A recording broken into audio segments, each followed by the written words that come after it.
John 6:19, John 6:19 कितनों ने सुनी? हाथ खड़ा करें। कितनों ने पढ़ी है?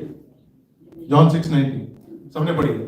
सबके सीधे में, वेरी गुड टू नो। अच्छा लगा कि आप सबने ये स्टोरी सुन रखी है, तो मुझे स्टोरी के बारे में बताने की जरूरत नहीं है, राइट? कि यहाँ पर स्टोरी में क्या हो रहा है, पर हमने ये जो वर्स पढ़ी है ये बहुत इंपॉर्टेंट है।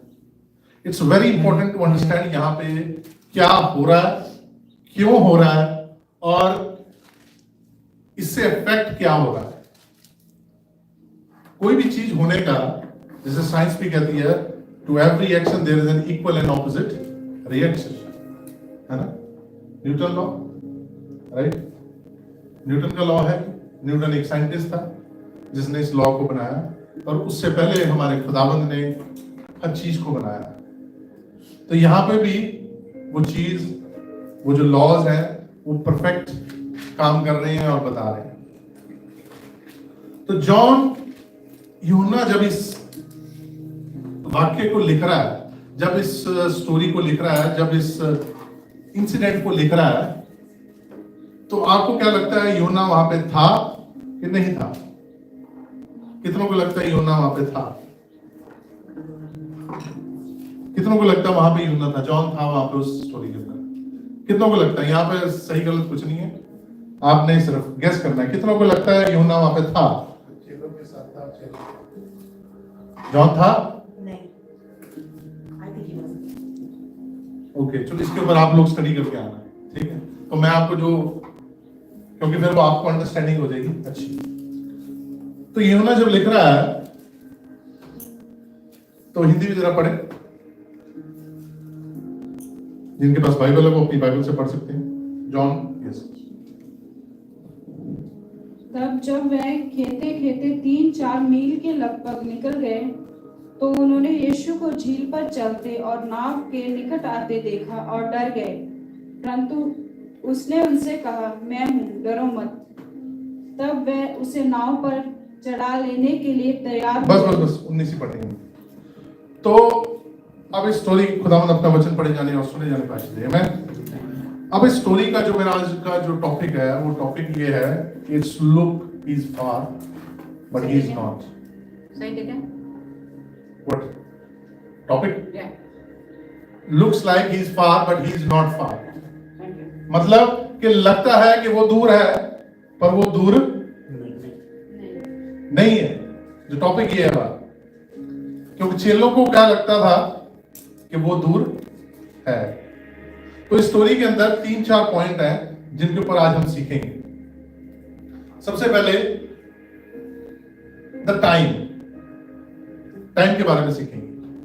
इस स्टोरी में लिखा हुआ है, अगर इसको आप डिटेल में पढ़ेंगे, it was the last 4th hour of the night. चौथा पहर रात का था। तो समय जो था, ये बड़ा इंपॉर्टेंट है नोट करना कि जो टाइम बहुत इंपॉर्टेंट है। किसी भी काम को होने के लिए टाइम होना बहुत जरूरी है। टाइम के बिना कोई कैलकुलेशन नहीं है। साइंस भी कहती है without time there is no calculation. अगर टाइम सही नहीं है तो वो काम नहीं होगा।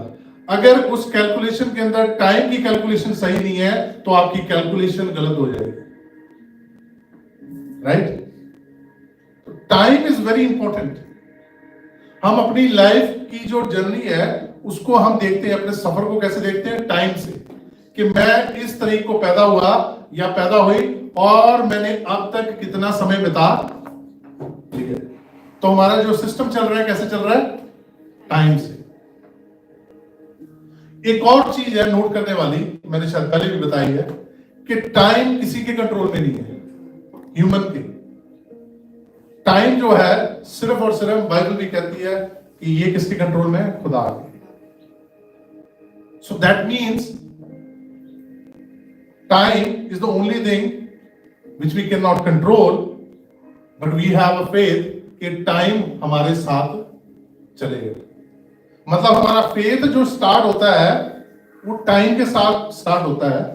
जो बच्चा पैदा होता है तो सबसे पहले उसका फेथ होता है कि मेरे इस टाइम के ऊपर मेरे को खाना मिल जाएगा। वो रोता है तो उसकी माँ उसको खाना किसके साथ अकॉर्डिंग देती है? टाइम से देती है। टाइम जो जिन्होंने बच्चे पाले हैं उनको पता होगा कि कितना टाइम होता है, 2 घंटे 1 घंटे, राइट? मेरे को नहीं पता कितने कितने टाइम से देते हैं, राइट? यहाँ पे हर किसी का अपना टाइम है, पर वो टाइम बड़ा इंपॉर्टेंट है। अगर आपने टाइम पे नहीं किया तो क्या होता है? तो बचेगी, रोना और बढ़ जाता है, उसकी भूख और बढ़ जाती है। सो बाइबल यहां बताती है it was the 4th hour of the night. 4th hour के अंदर एक बहुत इंपॉर्टेंट बात और भी है। 4th आवर क्यों इंपॉर्टेंट है? 4th आवर कौन सा होता है? सुबह 3 बजे के बाद, अर्ली मॉर्निंग का जो टाइम होता है 3 o'clock, उसके बाद का जो टाइम है, सुबह होने से पहले का जो टाइम है, उसको बोलते हैं 4th आवर। अच्छा, इस आवर के अंदर सबसे ज्यादा क्या आती है? क्या आती है? नाइट शिफ्ट की होगी किसी ने, जो नाइट शिफ्ट करते हैं, सबसे ज्यादा नींद आती है रात को। ये जो 4th आवर है, इसके अंदर सबसे ज्यादा नींद आती है। अच्छा, इसमें एक और बात है, Yeshu Masih, Jesus the Nazareth, Jesus of Nazareth, वो जब भी प्रार्थना कर रहा था तो वो हमेशा 4th आवर को कंप्लीट करके ही वापस आता था। जब भी वो प्रार्थना करने जाता था तो अपनी प्रार्थना जो है वो 4th आवर में कंप्लीट करके फिर वापस आता था, वो पहले नहीं आता था। ऐसा क्यों है? ऐसा इसलिए है, the 4th our is the most energetic. इस टाइम के ऊपर साइंस भी कहती है कि इस टाइम के ऊपर सबसे ज्यादा डिवाइन, सबसे ज्यादा spiritual time of the day होता है। आप अगर प्रार्थना करने बैठते हैं इस समय के ऊपर तो आप एक्सपीरियंस करेंगे the divine power of God. परमेश्वर की वो जो सामर्थ्य है उसको आप एक्सपीरियंस करेंगे, क्योंकि परमेश्वर सो नहीं रहा ना। आपने अपनी नींद को सैक्रिफाइस करके आप उठेंगे, परमेश्वर जाग रहा है। Then the divine power, because इस समय के ऊपर सब जो सृष्टि है, जहां पे अंधेरा है वहां पे सब क्या हो रखा है? शांत हो रखा है। पर the divine power is active, very active. तो लिखा है कि 4th आवर में ये लोग थे। अब 4th आवर में इनके साथ क्या हो गया? सेम जैसे ह्यूमंस के साथ होता है कि ये थक भी गए थे, दे वर टायर्ड, और अंधेरा भी था। ये थके हुए थे और अंधेरा भी था। तो बहुत सारे मसीह लोगों के जीवन के अंदर भी हो जाता है।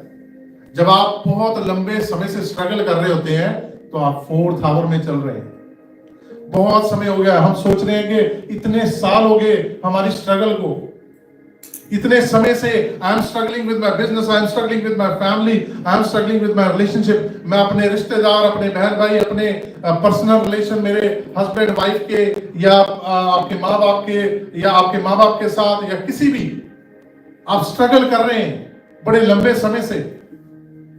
वॉच इट, आप 4th आवर में हैं। अभी थकना लाजमी है।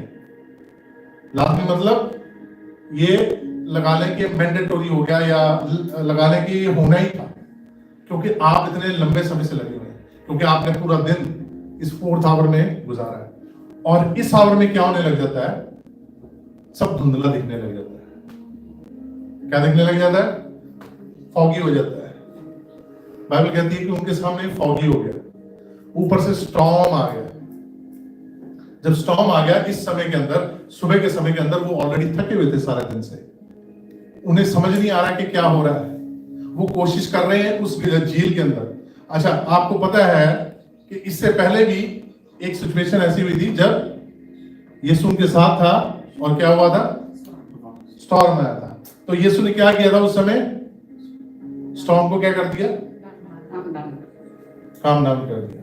तो मैं आपको एक चीज बताने जा रहा हूं आज, आप अपनी लाइफ के अंदर उसको नोट कर लें कि when you are in the 4th hour, जब आप उस आखिरी पहर के अंदर स्ट्रगल कर रहे हैं, परेशानी से जूझ रहे हैं, स्ट्रगल में चल रहे हैं, उस समय जो दुनिया देखना चाहती है फेवर आपकी लाइफ के अंदर खुदा का, वो नहीं दिखेगा।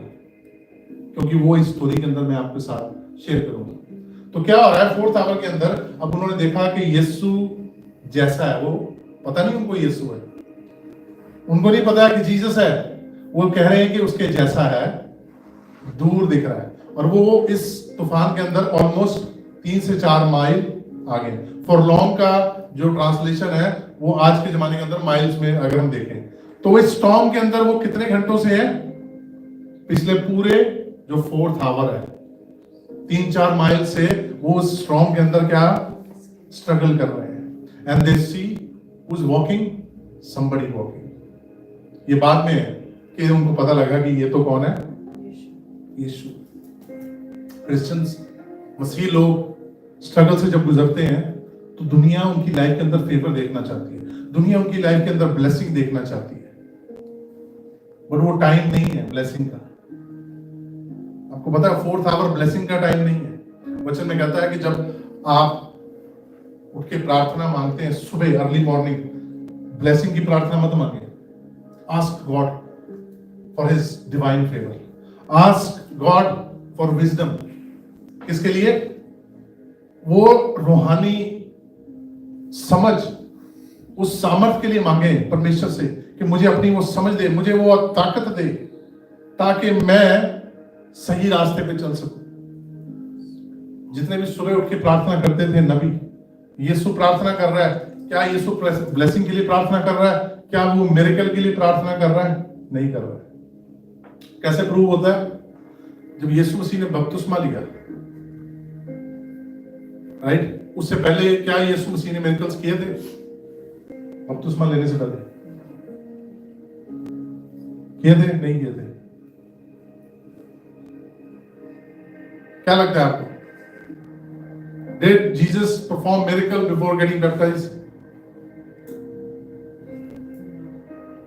I know the one after baptism was the water into wine, right? तो ये भी आप स्टडी करके आना, राइट? तो जब यीशु ने बैप्टिज्म लिया, 2 आपको पॉइंट्स दिए मैंने जो स्टडी करने हैं आपने। यीशु ने जब बैप्टिज्म लिया, there was a voice all over, एक आवाज पूरे आसमान से आई कि ये कौन है? पर यीशु के लिए जो प्रोफेसी थी वो कितने साल से हो रखी है? उसकी मां जानती थी, सारे पूरे शहर को पता था, पूरी कंट्री को पता था कि कौन बॉर्न हुआ है, एक सेवियर बॉर्न हुआ है। पर खुदा ने आवाज किस दिन दी है? आसमान से आवाज किस दिन दी है? जिस दिन यीशु ने बपतिस्मा लिया है।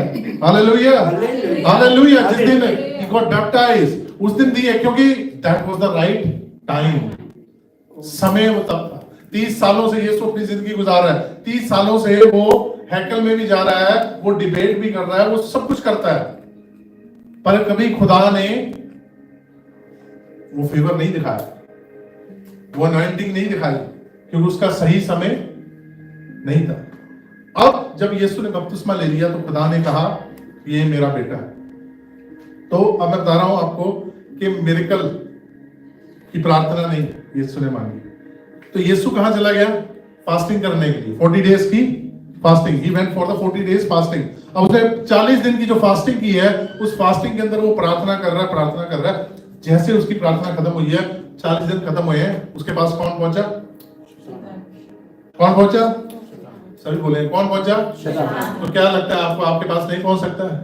टेम्पटेशन लेके पहुंच सकता है, हर टाइम आता है हमारे पास। बहुत सारे मसीह लोगों को लगता है कि हमारे पास शैतान, हम प्रार्थना करते हैं, हम चर्च जाते हैं, हम फास्टिंग कर रहे हैं, हमारे पास नहीं आ सकता, पर शैतान हर जगह पहुंच सकता है। तो जब वो पहुंचा, उसने आते ही उसको क्या करने को कहा? यीशु मसीह ने क्या करा होगा? मिरेकल करके दिखाओ।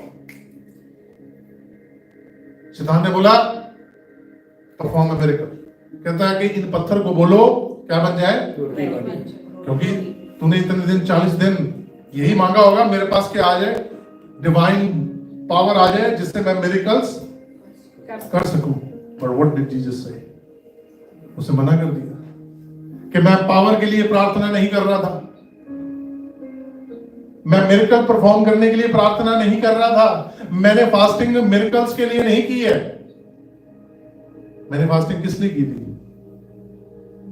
कहता है सिर्फ वचन को अपने अंदर पूरा करने के लिए, to live the word of God. Yeshu ने कहा कि मैं सिर्फ किससे जीऊंगा? वर्ड ऑफ गॉड, सिर्फ परमेश्वर के वचन से। कहता मैं मिरेकल नहीं करूंगा, पर मैं परमेश्वर के वचन को पूरा करूंगा, जहां वो कहता है कि इंसान सिर्फ रोटी से नहीं, मेरे मुंह से निकले हुए वचनों से भी जिए। हालेलुया। सो जब आप प्रार्थना करने बैठे सुबह, जब आप 4th आवर में आप प्रार्थना कर रहे हैं, you should pray for the wisdom. ये आपकी प्रार्थना होनी चाहिए। आपकी प्रार्थना ये होनी चाहिए कि मैं तेरे वचन को पूरा कर सकूं, मैं तेरे वचन के ऊपर चल सकूं। अब ये चीज चेलों के अंदर नहीं थी उस टाइम पे। अब वो 4th आवर में जब वो परेशानी में, स्ट्रगल में घुस गए, जब मसीह लोग 4th आवर के अंदर अपनी परेशानी में होते हैं तो उनको दिखना बंद हो जाता है।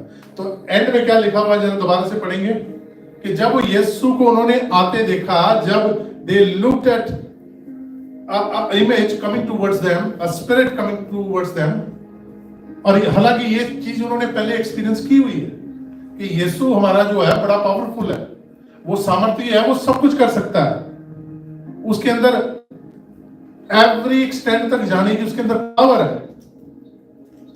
पर वो क्या हो रहे हैं, पढ़ना जरा लास्ट वन। तो उन्होंने यीशु को झील पर चलते और नाव के निकट आते देखा और डर गए। अब प्रॉब्लम क्या हो रही है कि जैसे उन्होंने देखा कि यीशु हमारे पास आ रहा है, तो क्या हो गए? वो डर गए। खुश होने की बजाय क्या हो गए? डर गए। अब डर क्यों गए? बिकॉज आंखें बंद थी, आंखें हमारी खुली नहीं, चेलों की आंखें खुली नहीं थी, आंखें बंद रखी हुई है, स्पिरिचुअल आंखें बंद है। वो समझ नहीं पा रहे कि एक घोस्ट या भूत और हमारे यीशु के अंदर क्या फर्क है। आज भी बहुत से लोग प्रोफेसी का बहुत ट्रेंड है, बहुत सारे लोग लेने के लिए जाते हैं, वहां पे प्रॉफिट आया, वहां पे ये, मेरे को नहीं, उससे कोई प्रॉब्लम नहीं है। आपको पता है कि जो प्रोफेसी होती है, यीशु के बारे में जब प्रोफेसी की गई, राइट, जब खुदा की आवाज वहां पे आई कि ये मेरा बेटा है, तो शैतान ने आके एग्जैक्टली क्या बोला यीशु को? जब आफ्टर उसको टेम्पटेशन कर रहा है, शैतान ने आगे एग्जैक्टली पता क्या वर्ड यूज किए? सेम एज खुदा ने कहा। क्या कहा उसने? क्योंकि शैतान वहीं पे था, वो कहीं बाहर भी था, वो डायरी लेके बैठा रहता है, वो नोट डाउन करता है कि किस चीज के लिए आप गए हैं, क्या प्रोफेसी लेने के लिए गए हैं, क्या सुनने के लिए गए हैं, वो नोट डाउन करता है। और उसने आगे एग्जैक्टली यीशु को वही बोला, कहता है अगर तू खुदा का बेटा है तो क्या कर, क्या कर? पत्थर को रोटी में बदल दे। अगर मान लो मैं होता वहां पे यीशु की जगह, तो मैं कहता कि इसने तो मेरे को चैलेंज कर दिया, अब मैं कैसे प्रूव करूंगा? अगर मैं ये नहीं करता हूं तो ये क्या बोलेगा, तू खुदा का बेटा? पावर नहीं, ये तो झूठ बोल रहा है। और लोग मेरे ऊपर क्या लगाएंगे इल्जाम कि ये तो झूठा है, इसने तो बोला है खुदा का बेटा, इसके लिए आवाज भी आई पर ये मिरेकल नहीं कर पाया। सो बाइबल कहती है कि Yeshu Jesus was the last prophet, जो बाइबल बताती है। उसके बाद बहुत सारे आएंगे, ये नहीं कहा कि नहीं आएंगे, आएंगे, but he is the real prophet, last one.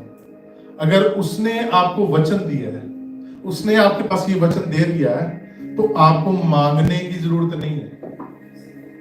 यीशु ने रोटी नहीं मांगी, हम ब्लेसिंग मांगने बैठ जाते हैं, प्रार्थना फास्टिंग करने के लिए ब्लेसिंग चाहिए, हमें ब्लेसिंग चाहिए। यीशु ने नहीं मांगी, क्योंकि उसने मैथ्यू में लिखा है लुक फॉर माय किंगडम, उसकी खोज में करो, ये मैं तुम्हारे साथ ऐड करूंगा। उसने ये नहीं कहा कि तुम इस ये मांगो, और बहुत सारे एक वर्स एक और है, उसको लिटरली अपने लिए ट्रांसलेट कर लेते हैं। उसने कहा मांगोगे तो दिया, साथ में लिखा था कि पैसे मांगोगे, शोहरत मांगोगे मतलब फेम मांगोगे, या तुम पावर मांगोगे तो मैं तुम्हें दूंगा, या दुनिया के अंदर तुम्हारे को अच्छा एक मैं बहुत बड़ा बिजनेस दूंगा, जॉब दूंगा, कुछ मांगो, ऐसा लिखा नहीं। वहां पे लिखा था अगर तुम मांगोगे तो तुम्हें दिया जाएगा। मांगने को क्या कहा यीशु ने कि तुम परमेश्वर के राज को मांगो। मांगने को ये कहा है, पर हर किसी ने अपनी ट्रांसलेशन बनाई है, हर किसी ने अपने तरीके से वर्ड्स को उठा लेते हैं। पर यीशु ने, शैतान जैसे पहुंचा यीशु को टेम्प्ट करने के लिए, मसीह को टेम्प्ट करने के लिए, नासरी को टेम्प्ट करने के लिए, उसने आगे सेम वही प्रोफेसी वाले वर्ड। तो आज से अगर आप प्रोफेसी ढूंढ रहे हैं तो उसको ढूंढना बंद कर दें, आपके लिए प्रोफेसी ऑलरेडी हो रखी है। हालेलुया। आपको ऑलरेडी ब्लेस्ड किया गया है, आपको ऑलरेडी हर तरीके के इक्विपमेंट के साथ तैयार किया गया है जो आपको यहां पे जीने के लिए चाहिए। आपको जरूरी क्या है कि आपको अपने इक्विपमेंट, अपने वेपन्स चलाने आने चाहिए। आपके पास सब कुछ है, आपको हर तरीके का वेपन दिया गया है। इफिशियंस में लिखा ना, राइट, पढ़ा आपने कि you have been provided with shield, sword, पैरों की प्रोटेक्शन के लिए, हेड की प्रोटेक्शन के लिए, पर हमें पता ही नहीं है यूज कैसे करना है। प्रोवाइड सब कुछ है हमारे पास, पर हमें पता ही नहीं। ऐसे चेले थे, चेलों को समझ नहीं आ रहा है कि सामने से यीशु मसीह आ रहा है कि कोई भूत आ रहा है, और क्या हो गए वो, बाइबल कहती है वो डर गए। दे वर अफ्रेड। अब अफ्रेड होना कोई गलत बात नहीं है, डरना कोई गलत बात नहीं है, पर जानते हुए नहीं पहचान पाना उसमें प्रॉब्लम है।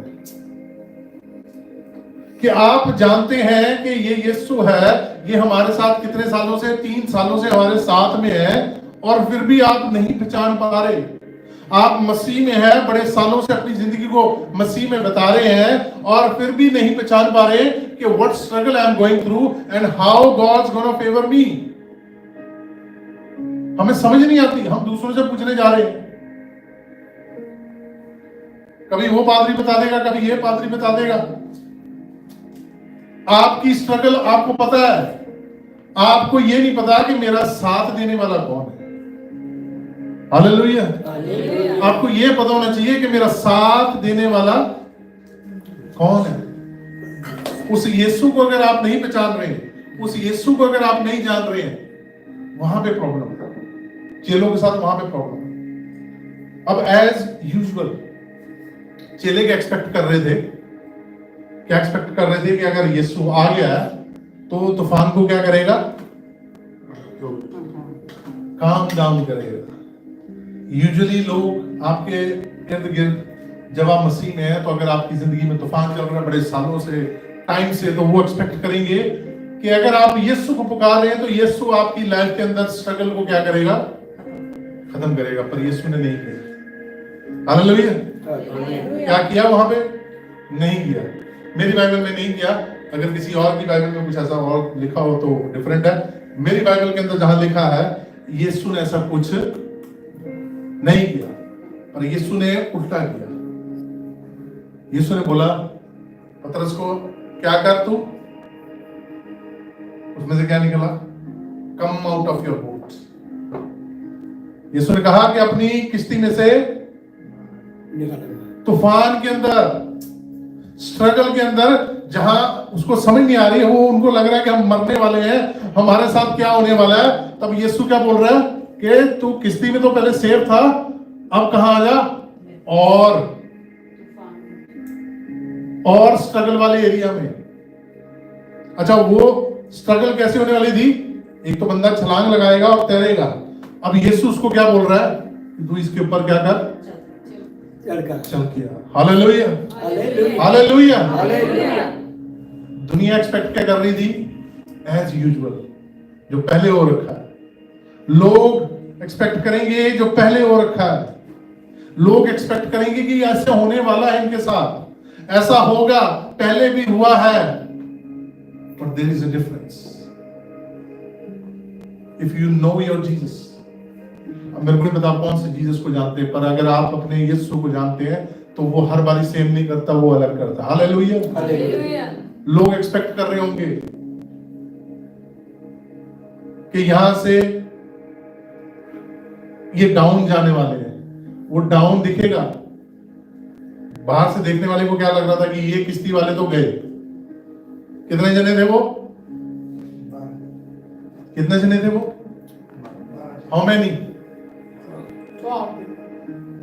12 कैसे हो गए? 12 कैसे हो गए? ये वाली स्टोरी कब की है? जब 5,000 को खा के चला गया। आपको पता है? चलो ये भी आप जरा इसके बारे में स्टडी करना, क्योंकि हम पढ़ते जरूर है बाइबल, हम लिटरली इसको रीड करते हैं और हम आगे निकल जाते हैं। अब इसके बारे में जरा स्टडी करना घर जाके, इस स्टोरी के बारे में, क्योंकि जब मैं आपके कंफ्यूजन वाले फेस देखता हूं तो मुझे लगता है कि आपने ठीक से पढ़ा नहीं है। तो अगर आपने ढंग से पढ़ा तो आप कॉन्फिडेंटली बात करेंगे, राइट? तो it's good to read. It's reading आपके लिए बरकत बनेगी, आपके लिए आशीष बनेगी, ब्लेसिंग बनेगी जब इसको पढ़ेंगे, क्योंकि कल को आप किसी और के साथ ये शेयर कर सकते हैं। ये एक्सपीरियंस जो है ये किसी और के साथ आप बता सकते हैं कि मेरा यीशु जो है हर सिचुएशन के अंदर एक सा काम नहीं करता। अगर उसकी लाइफ के अंदर उसने कुछ किया है तो मेरी लाइफ में डिफरेंट करेगा, मेरी लाइफ में वैसा नहीं करेगा। बहुत सारे एक्सपेक्ट करेंगे कि ऐसा होने वाला है, पर वो नहीं होगा। दूर से दिखेगा कि ये तो खत्म, इसकी तो लाइफ का दी एंड हो गया, इसके बिजनेस का दी एंड हो गया, इसकी जॉब का दी एंड हो गया, इसकी फैमिली का हो गया, इसके रिलेशनशिप्स का हो गया। पर तभी खुदा क्या करेगा? राइट मोमेंट के ऊपर वो क्या करेगा? अपनी बोर्ड से बाहर निकल आओ। कहां से बाहर निकल आओ? कंफर्ट जोन से बाहर निकल आओ। जैसे ही आप उस कंफर्ट जोन से पैर बाहर निकालेंगे, तभी से शुरुआत हो जाएगी एक नए दुनिया के लिए मिरेकल, आपके लिए न्यू बिगिनिंग। हालेलुया। मैं मिरेकल इसलिए नहीं बोलता क्योंकि मिरेकल उनके लिए होता है जिनको एक्सपेक्टेड नहीं है। आपको पता है कि आपका परमेश्वर आपके लिए बहुत कुछ कर सकता है। हालेलुया। अगर वो समुद्र की हद को ठहरा सकता है तो आपके लिए वो कुछ भी कर सकता है। समुद्र का पानी जब तक परमेश्वर का हुक्म नहीं होता, जब तक खुदावंद का हुक्म नहीं होता, वो अंदर नहीं आता ना। Sea has its boundaries, right? Ocean has its boundaries. वो अपनी बाउंड्री को तब तक क्रॉस नहीं करता जब तक ऊपर से हुक्म नहीं आता। नहीं तो हम वहां रहते हैं बे एरिया में, हम तो कब के डूबे होते रोज ही। बे एरिया में जो रहते हैं तो वो रोज ही डूब गए होते हैं, अगर ओशियन अपनी बाउंड्री के अंदर ना रहे, राइट? जो सी के पास रहते हैं लोग, पर खुदा ने इसको क्या बोला? तेरी हद यहां पे है, तेरी ये बाउंड्री है, तो नहीं यहीं पे रहना है, इससे आगे नहीं जाना। पतरस ने इस बाउंड्री को क्रॉस किया, किसके हुक्म से? परमेश्वर के हुक्म से। जब परमेश्वर का हुक्म होएगा राइट टाइम के ऊपर, स्ट्रगल के बाद ही होगा, स्ट्रगल से पहले कुछ नहीं होने वाला। यूसुफ ने 40 साल क्या किया? स्ट्रगल किया। और स्ट्रगल कब खत्म हुई उसकी? 4th आवर कब खत्म हुआ? जब पूरी दुनिया के अंदर अकाल पड़ गया, जब पूरी दुनिया के अंदर फैमिन आ गया, तब खुदा ने कहा कि अब तेरी स्ट्रगल खत्म हुई है, अब तेरा समय आ गया। नेक्स्ट संडे हमारे पास एक टेस्टिमनी है बहुत अच्छी, सिस्टर रोमा की। उसका भी बड़े लंबे का स्ट्रगल चल रहा था, 4th आवर का स्ट्रगल उसने फेस किया, बहुत सारे इमोशनल और हर तरीके का। और उसने जब भी बात करनी तो मैंने उसको हमेशा बोलना कि ये समय है, वक्त है, you will get over it, and when you get over it,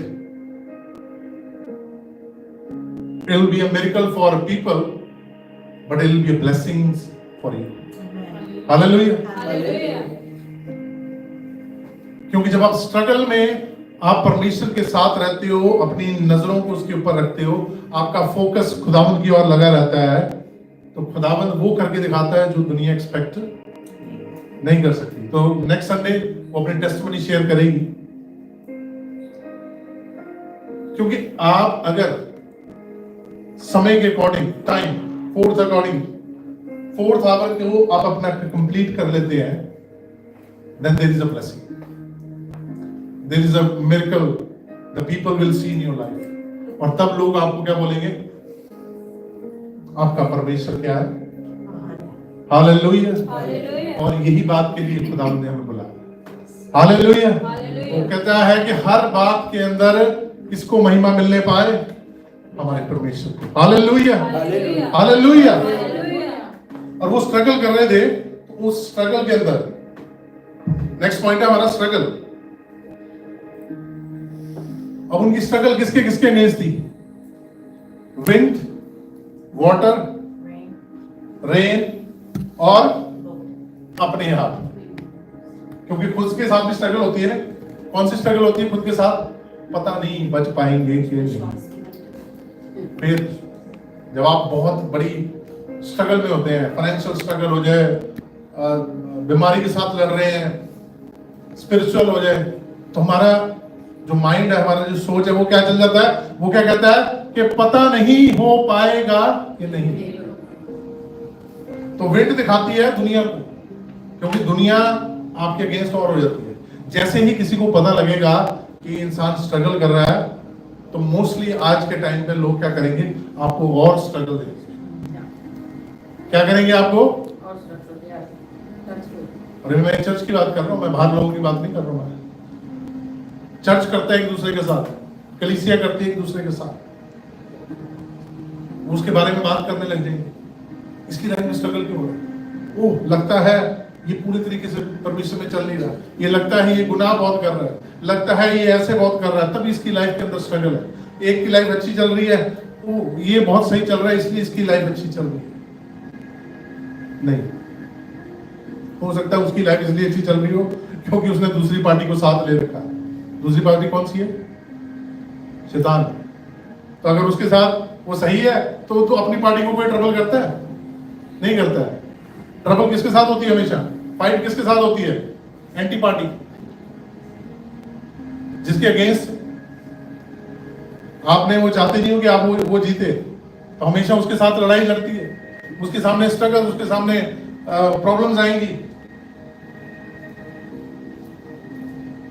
तो दुनिया, विंड जो आया वो दुनिया को दिखाती। उसके बाद water, water is the family.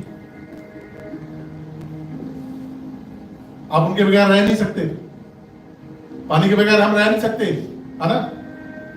रह सकता है कोई पानी के बगैर? नहीं रह सकता। वाटर और फैमिली को दिखाता है। फैमिली भी स्ट्रगल के अंदर कई बारी आपको ऊपर से और स्ट्रगल देती है, सपोर्ट नहीं करती है। क्या बोलेगी? उठा रही हो, आप कैसे कर रहे हो, क्यों कर रहे हो, आपको ऐसा नहीं करना चाहिए, आपको ये करना चाहिए, आपको वो करना चाहिए। फैमिली भी सपोर्ट नहीं करती है।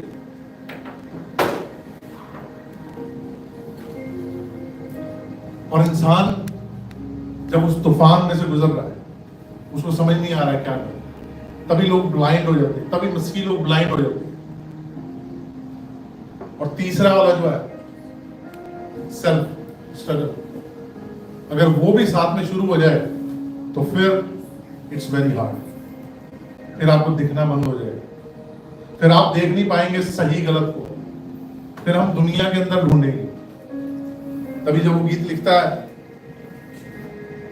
है कि आज जांच ले, जांचने को कह रहा है, अपनी आंखें खोलकर जांच ले दुनिया के साथ। क्योंकि हम दुनिया में तभी ढूंढने जाते हैं जब हमें अपने आप में कुछ आंसर नहीं मिलता, तब लोग दुनिया में ढूंढने चल जाते हैं, दुनिया से पूछने लग जाते हैं कि मुझे समझाओ, मुझे स्ट्रगल में हेल्प करो, गाइड मी। वो गाइड स्टार्ट हो जाती है बाहर से। और जब आप बाहर से गाइडेंस लेने लग जाते हैं, बाहर का कहने का मतलब है अगर आप इसको छोड़ के आप कहीं और से गाइडेंस ले रहे हैं, तो फिर वो जो गाइडेंस है उसके अंदर सिनिस्टर मतलब पाप है ही है। वो पाप इंजेक्ट कर देता है शैतान, वो गुनाह इंजेक्ट कर देता है। तो मैं जैसे बता रहा था कि वो लाइफ को बड़ा इजी करने के लिए आपको हेल्प करता है। मकड़ी कैसे पकड़ती है अपने शिकार को? कैसे पकड़ती है? देखा किसी ने मकड़ी को अपने शिकार को पकड़ते हुए? स्पाइडर कैसे पकड़ता है अपने प्रे को या अपने जिसको खाना होता है? वो बड़ा अच्छा सा जाल बनाता है। कैसा दिखने में कैसा होता है? देखने में बड़ा सुंदर लगता है, देखने में अच्छा लगता है। और वो कैसे बुनता है? उसके पहले उसके बाहर रही सर्कल में आउटर सर्कल में, वो धीरे धीरे धीरे धीरे धीरे उसके सर्कल को छोटा करते करते करते बिल्कुल वहां पहुंच जाता है सेंटर में। अब वो जो उसने ट्रैप बनाया है वो बाहर निकलने से बड़ा लंबा है, मतलब जो डिस्टेंस है बाहर निकलने के लिए वो बहुत लंबा है उस ट्रैप में से। और जिसके साथ हो रहा है उसको लगता है कि अब मैं कंफर्टेबल हो गया, क्योंकि वो नीचे नहीं गिरने वाला ना। स्पाइडर कहाँ होते हैं, हमेशा ऊपर लगे होते हैं, तो जो गिरने वाला था वो नीचे नहीं गिरता है। अब उसको क्या लगने लग जाता है कि मैं गिरने से सभी बोलेंगे गिरने से हम, पर असल में क्या हो गया, आप कहां फंस गए, जाल में फंस गए। उस जाल से निकलना इजी नहीं, क्योंकि वो फिर क्या करेगा, बार बार आपको रिमाइंड कराएगा, मैंने तुझे क्या किया था, गिरने से बचाया। आपको गिल्टी फील कराएंगे, आपको एम्बैरेस फील कराएंगे, आपकी फैमिली ने आपको सपोर्ट नहीं किया, आपके फ्रेंड सर्कल ने, आपके चर्च ने, आपकी कलीसिया ने आपको सपोर्ट नहीं किया, आपके खुदा ने आपको सपोर्ट नहीं किया, आप गिरने वाले थे और किसने बचा लिया, मैंने बचा लिया। And now you are trapped. अब आप उसके देनदार बन गए, आप उसके कर्जदार बन गए, पिटी के अंदर, self pity. That is the game of devil. इस तरीके से गेम खेलता है। तो ये जो स्ट्रगल है, ये चेले भी स्ट्रगल से गुजर रहे हैं, और इस स्ट्रगल को यीशु ने ही दूर किया।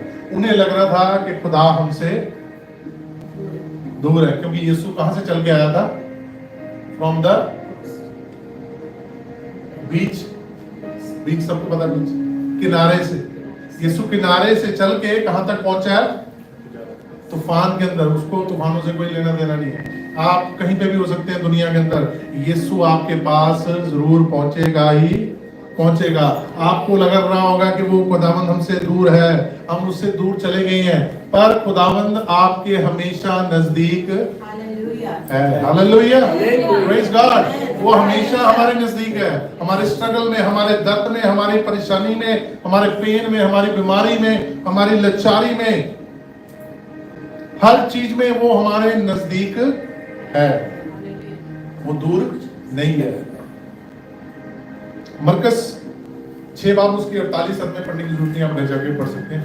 उसमें एक चीज मैं पढ़ रहा था, जब मैं ये क्या कर रहा, उसमें मैं नोट कर रहा था कि मरकस लिखता है कि उन चेलों को लग रहा था कि शायद यीशु हमारे से पास कर जाएगा, मतलब हमें शायद, उनको लग रहा था कि ये जो स्पिरिट आ रही है, जो सामने से हमें दिख रही है, ये हमें बचाने के लिए नहीं, हमें खत्म करने के लिए आ रही है। ये जो सामने जो चला आ रहा है इंसान, जो दिख रहा है हमें, ये हमें बचाने के लिए नहीं, शायद हमें खराब या हमें खत्म करने के लिए। राइट? उसने हमें देखा नहीं होगा, वो हमारी परेशानी को देख नहीं पा रहा, वो हमारी परेशानी को समझ नहीं पा रहा। ये हमारी सोच में चलता है कि यीशु हमें नहीं देख पा रहा कि हम कितना स्ट्रगल कर रहे हैं, हम बीमारी से कितना लड़ रहे हैं, हम फाइनेंशियल कितने मतलब गुजर रहे हैं। But there is a time, 4th hour जब तक कंप्लीट नहीं होगा, यीशु का आना तब तक नहीं होगा। अगर आपकी लाइफ का 4th आवर कंप्लीट हो गया, आपको नहीं पता वो कब कंप्लीट होना है, दैट ओनली गॉड नोज। वो यीशु जानता है सिर्फ, वो जैसे ही कंप्लीट होगा आपकी लाइफ के अंदर खुदावंद right away there will be a turn. Praise God. Hallelujah. Hallelujah. तो इसलिए मत सोचना कि खुदावंद हमसे दूर है, और मत सोचना कि खुदा लोगों को क्यों नहीं दिखा रहा कि हमारी लाइफ के अंदर उसका फेवर है, लोगों को क्यों नहीं दिखा रहा कि उसकी अनॉइंटिंग हमारी लाइफ में है। Because God doesn't work like that. परमेश्वर ऐसे काम नहीं करता है, उसका सिस्टम ऐसा नहीं है। वो तभी करेगा जब उसने अपने समय के अकॉर्डिंग वो चाहता है। हालेलुया। आइए अपनी आंखों को बंद करते हैं, सिरों को झुकाते हैं और खुदावंद से आज मांगते हैं कि हम जानते हैं कि आप हमारे नजदीक हैं, हम जानते हैं कि आपने हमें खुदावंद चुना है, हम जानते हैं कि आप हमारे साथ हैं। हम जानते हैं कि आपने हमें कभी छोड़ा नहीं है। हम जानते हैं कि आप हमेशा अपने फरिश्तों की पहरा हमारे इर्द गिर्द लगा के रखते हैं। आपने ज़बूर में लिखा है कि मेरा ना तो मैं सोता हूँ ना मैं बुलाता हूँ। हम जानते हैं कि आप हमेशा अपने लोगों के ऊपर अपनी बरकत को बनाए रखते हैं। हम जानते हैं कि आपका हाथ, आपका दाहिना हाथ हमेशा अपने लोगों के ऊपर रहता है। Praise hallelujah. हम खुदावंद मांगते हैं आज जितने भी खुदावंद इसको सुन रहे हैं, जितनों ने सुना है खुदावंद, जितनों तक ये आवाज पहुंची, जितनों तक ये तेरा कलाम पहुंचा है, ये तेरा कलाम उनकी जिंदगियों के लिए एक आशीष, एक बरकत होने वाला है। उनकी जिंदगियों के ऊपर एक बहुत तेरा हाथ बना रहे, उनकी लाइफ के अंदर वो काम होने पाए जो वो एक्सपेक्ट कर रहे हैं। Lord, not the world but the Lord what you want. Hallelujah. Hallelujah. Praise God. Praise God. Praise God. Hallelujah. तारीफ तारीफ तारीफ खुदावंद। जब तेरे वचन में लिखा है कि मैं कभी ना मत तुझे कभी छोड़ूंगा, ना मत तुझे त्यागूंगा। खुदावंद तेरे वचन में जब मूसा तेरा दास की डेथ हो गई, खुदावंद तूने योशुआ को कहा तू मत घबरा, मत डर, तेरा मन कच्चा ना हो, तू जहां जहां जाएगा मैं तेरे साथ हूंगा। और आंधी तूफान में यीशु तू अपने लोगों के साथ होता है। तेरा वचन है कि मैं दुनिया के अंत तक तुम्हारे साथ होऊंगा। बहुत सारी परेशानियां, बहुत सारी तकलीफें, बहुत सारे दुख तुम्हारी लाइफ के अंदर आ सकते हैं, और जिसके तेरे वचन में लिखा है जो अंत तक धीरज धरेगा उसी का आधार होगा। हम इन सारे संकट, सारी बीमारियों और हर बात में, जैसे दाऊद लिखने वाला कहता है, हर बात में मैं तेरा शुक्र करता हूँ, तेरा धन्यवाद करता हूँ। जैसे फिलिपियों की पुस्तक में लिखा हुआ है, तुम्हारा सिर्फ एक ही काम है, तुम्हारे निवेदन, तुम्हारी प्रार्थना मेरे सामने उपस्थित की जाए। हमारा एक ही ड्यूटी बनती है सबकी कि हम अपनी, जैसे वो उसके वचन में लिखा हुआ है कि मैं तेरे मांगने से पहले तेरी सारी जरूरतों को जानता हूं। मेरा वो खुदा ना कभी ऊँघता ना कभी सोता है। इसलिए हमें भी आज, जैसे हमने वचन से सीखा है, हमें जागने की जरूरत है। और जैसे तेरे वचन से आज हमने सीखा कि वो समय सिर्फ आप अपनी स्पिरिचुअल स्ट्रेंथ के लिए डिमांड करो, ब्लेसिंग के लिए नहीं, बल्कि डिवाइन स्पिरिट के लिए, स्पिरिचुअल स्ट्रांग होने के लिए खुदा से प्रार्थना करो। जब आप स्पिरिचुअल तौर पे स्ट्रांग होंगे, जितने नबी हुए हैं तब वो प्रार्थना करते थे, वो फिक्र नहीं करते थे। जैसे एलिया जब अकाल पड़ा उसने फिक्र नहीं करा, उसका फिक्र कौन कर रहा था? मेरा और आपका खुदा, जिंदा खुदा, जिसने कौवे को भेज दिया कि मेरा दास उस नदी के किनारे, उस नाले के किनारे बैठा हुआ, कौवे उसके लिए खाना लेके कंटिन्यू जाते थे, मिस नहीं करते थे, दोनों टाइम उनके लिए खाना पहुंचता था। जब उस नाले का पानी सूख गया, फिर खुदा ने नबी को कहा जहां से चलकर कहां पहुंचा, और जगह पे खुदा ने उसको पहुंचा दिया। उस विधवा के पास उसने पहुंचा दिया। जब तक काल रहा, विधवा और उसका घराना और वो नबी भी वहां से खाना खाता रहा। अब उस खुदा की वर्शिप करते हैं जो खुदा मेरी और सबकी जरूरतें जानता है। जैसे एलिया की वो जरूरतें जानता था, उसको भूख और प्यास की जरूरत है और उसने पूरा करा। मेरा और आज वो जिंदा खुदा मेरी और आपकी भी सब दुनियावी जरूरतों को भी जानता है। जरूरत है कि हम उसके धर्म और राज की खोज करें।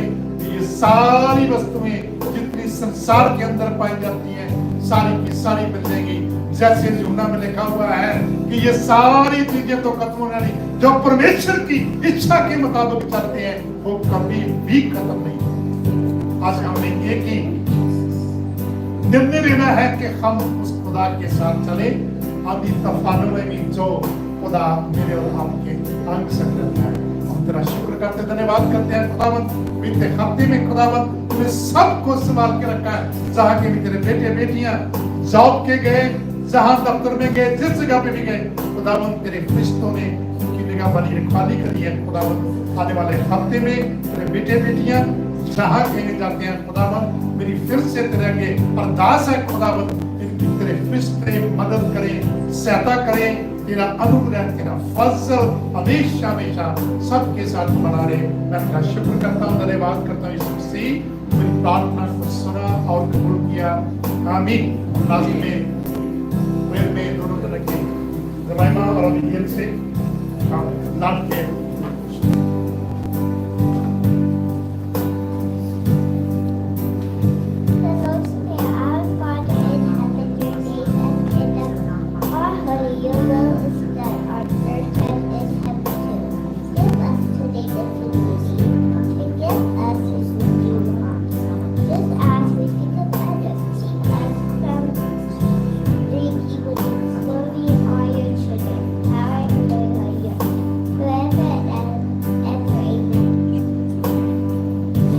पिता का प्यार, यीशु में मेरा पवित्र आत्मा की सेवा का हम तो लेके ईश्वर तक वाणी कर से चर्च के छोटे बच्चे से लेके बड़े तक मां पास्टर मां विश्वासियों के साथ यीशु जब तक कुर्बान लोग कराए सबके साथ होती रहे।